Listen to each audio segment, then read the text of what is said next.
Hello guys, आज हम class 10th के जो तीसरा चैप्टर का जो सब्जेक्टिव है उसको हम इस वीडियो में आज हम कवर करने जा रहे हैं। तीसरा चैप्टर भारत से हम क्या से सब्जेक्टिव जो भी जितना भी सब्जेक्टिव है, एक भी ऑब्जेक्टिव बिहार बोर्ड एग्जाम में आपको नहीं छूटेगा, एकदम 400 प्लस नंबर ठिका दीजिएगा। चलिए तो आप स्टार्ट करते हैं वीडियो को। पहला जो क्वेश्चन है उस पर हम करते हैं।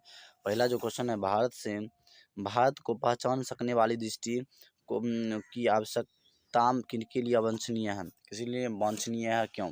करें इसका आंसर हो जाएगा, भारत को पहचान सकने वाली दृष्टि की आवश्यकता यूरोपीय लोगों के लिए वांछनीय है, क्योंकि भारत ऐसी अनेक समस्याओं से भरपूर है जिसका समाधान होने पर यूरोपीय यूरोपीय लोगों को अनेक समस्याओं का निदान करना संभव है। तो इसका जो यही राइट आंसर हो जाएगा। चलिए अब क्वेश्चन नंबर 2 की ओर चलते हैं। क्वेश्चन नंबर 2 कह रहा है कि लेखक के लिए के लेखक सॉरी लेखक ने किन विशेष क्षेत्रों में अभिरुचि रखने वालों के लिए भारत का प्रत्यक्ष ज्ञान आवश्यक बताया है? इसका राइट आंसर हो जाएगा, लेखक ने बताया है कि जिन्हें भूविज्ञान में, वनस्पति जगत में और जीवों के अध्ययन में, पुरातत्व ज्ञान में और राजनीतिक जैसे विषयों में विशेष अभिरुचि है, उन्हें भारत का प्रत्यक्ष ज्ञान आवश्यक है। मतलब भारत के जो अब वनस्पति विज्ञान में अध्ययन रहते हैं तो वह उनको है, तो उनको क्या है, ये आवश्यक है। चलिए चलते हैं क्वेश्चन नंबर 3 की ओर। क्वेश्चन नंबर 3 कह रहा है कि लेखक की दृष्टि में सच्चे भारत के दर्शन कहाँ हो सकते हैं और क्यों? मतलब लेखक की दृष्टि में सच्चे भारत का दर्शन कहाँ हो सकते हैं और क्यों? कह रहे कि उत्तर है कि लेखक की दृष्टि में सच्चे भारत का दर्शन भारतीय ग्रामीण जीवन में ही हो सकते हैं और भारतीय ग्राम संस्कृति में सच्चे भारत निहित है। भारतीय ग्राम संस्कृति में सच्चे भारत, क्योंकि सच्चे प्रेम और करुणा, सहयोग की भावना ग्रामीण में कूट कूट कर भरा हुआ। मतलब ग्रामीण मतलब सच्चे भारत का जो निवास होगा गाँव में होगा, मतलब गाँव में होगा, ग्रामीण में होगा। क्या होगा? ग्रामीण में होगा। ये कौन भाई बोले हैं? ये बोले हैं मैक्स मूलर जी। कौन बोले हैं? मैक्स मूलर जी हैं। ऑब्जेक्टिव भी आता है इससे। चलिए अब भारत की ग्राम पंचायतों को किस अर्थ में और किसके लिए लेखक ने महत्वपूर्ण बतलाया है, स्पष्ट करें। प्राचीन स्थानीय शासन प्रणाली या संचालन पंचायत प्रथा को समझने का बहुत बड़ा क्षेत्र भारतीय ग्राम पंचायत में विद्यमान है। जिन लोगों को अत्यंत सरल राजनीतिक इकाइयों के निर्माण और विकास से संबंध प्राचीन युगीन कानून के पुरातन विषयों के विषय में हुए अनुसंधान की महत्ता को समझने की क्षमता प्राप्त करनी है। उनके लिए भारत की ग्राम पंचायतों को लेखक के महत्वपूर्ण बताया है। मतलब ग्राम पंचायत में मतलब भारतीय विकास का ग्राम जो है वो बहुत ही अच्छा होगा। देखिए क्वेश्चन नंबर आप 5 की ओर करता है। लेखक ने वारेन हेस्टिंग्स से संबंधित किन दुर्भाग्य घटनाओं का हवाला दिया है और क्यों?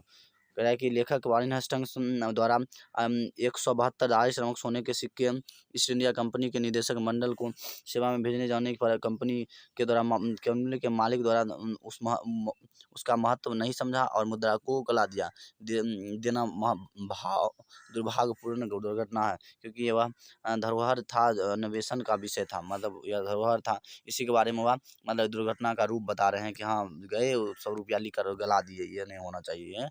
चलिए क्वेश्चन नंबर 6 की ओर कहता है, भारत के साथ यूरोप के व्यापारिक संबंध के प्राचीन प्रमाण लेखक ने क्या बात दिखाया है? मतलब भारत के साथ यूरोप के व्यापारिक संबंध के प्राचीन के लेखक के क्या दिखाया? मतलब हो जाएगा लेखक के अनुसार सोलोमन के समय में ही भारत सीरिया और फिलिस्तीन और मध्य आवागमन के साधन सुलभ हो चुके थे और साथ ही इन देशों के व्यापारिक अध्ययन के आधार पर प्रमाणित होता है कि हाथी दांत, बंदर और मोर, चंदन आदि वस्तुएं ओफिर से निर्यात की बात बाइबिल में कही गई है और वस्तुएं भारत के सिवा किसी अन्य देश से नहीं लाई जा सकती हैं। यह जो वस्तुएं हैं भारत के सिवा कहीं किसी देश से लाई नहीं जा सकती हैं। अब करते हैं क्वेश्चन नंबर 7 के, भारत किस तरह अतीत और सुदूर भविष्य को जोड़ता है, स्पष्ट कीजिए। भारत अतीत और भविष्य को जोड़ता है। यहाँ मानवीय जीवन का प्राचीन ज्ञान विद्यमान है। यहाँ की भूमि प्राचीन इतिहास से जुड़ी हुई है और यहाँ की संस्कृत भाषा के द्वारा विश्व को चिंतन की ऐसी धारा में आवागमन कर का अवसर मिलता है जो अभी तक अज्ञान थी। अतः यह बीते हुए काल और आने वाले समय के लिए सेतु के रूप में मान्य है। अब चलते हैं क्वेश्चन नंबर 8 की ओर। क्वेश्चन नंबर 8 की ओर, अगर मैक्स मुलर ने संस्कृत की कौन सी विशेषताओं को महत्व बतलाया है, संस्कृत की कौन सी विशेषताओं का, तो मैक्स मुलर के अनुसार संस्कृत की पहली विशेषता इसकी प्राचीनता है। इसके वर्तमान रूप में भी अत्यंत प्राचीन तत्व भाली भांति सुरक्षित है। संस्कृत की मदद से ग्रीक, लैटिन और मॉथिन और एंग्लो सैक्सन जैसे ट्यूटॉनिक भाषाओं, केल्टिक तथा स्लाव भाषाओं में विद्यमान समानता की समस्याओं की आसानी से हल किया जा सकता है। चलते हैं अब क्वेश्चन नंबर 9 की ओर। क्वेश्चन नंबर 9 कह रहा है कि संस्कृत और दूसरी भारतीय भाषा के अध्ययन के पश्चात जगत के ये प्रमुख लाभ क्या क्या हुए हैं। तो संस्कृत और दूसरी भारतीय भाषाओं के अध्ययन के मानव जाति के बारे में पश्चात जगत के विचारों व्यापक और उदार बने और लाखों करोड़ों जनजातियों के तथा बर्बर समझने जाने वाले लोगों को भी अपने परिवार सदस्यों की भांति गले लगाने की संस्कृति का विकास हुआ है। इसके अध्ययन ने मानव जाति के संपूर्ण इतिहास को एक वास्तविक रूप में प्रकट कर दिखाया जो पहले नहीं हो पाया था। इसके अध्ययन के पश्चात जगत में विश्व के प्राचीनतम अवस्था का ज्ञान प्राप्त किया जा सका है। चलिए अब क्वेश्चन नंबर 10 की ओर चलते हैं। करेंगे समस्त भूमंडल में सर्वविध संपदा और प्राकृतिक सौंदर्य से परिपूर्ण देश भारत है, और लेखक ने ऐसा क्यों कहा है। भारत ऐसा देश है जहां मानव मस्तिष्क की उत्कृष्टतम उपलब्धियों का सर्वप्रथम साक्षात्कार हुआ है।